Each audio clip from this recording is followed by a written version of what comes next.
మనందరైతే ఇంత ప్రొద్దున ఎందుకు స్నానం చేసిండంటే ఈరోజు మా గణపయ్య నిమజ్జనం. అందుకని చెప్పి శివపార్వతులకు పూజ చేస్తున్నాం. ఎందుకంటే గణపయ్యని 9 రోజులు పూజ చేసుకోమని ఇక్కడికి పంపించారు కదా.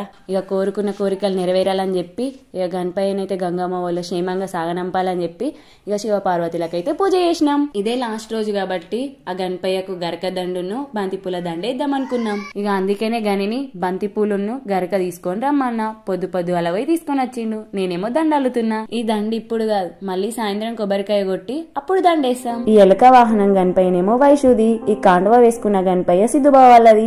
ఈ గణపయ్యనేమో మా తమ్ముడు చెందకోయిన పైసలతో తెచ్చుకున్నది.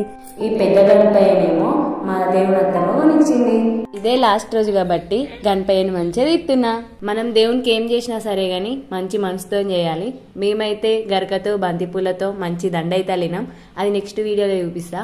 Please like, share and subscribe. Thanks for watching.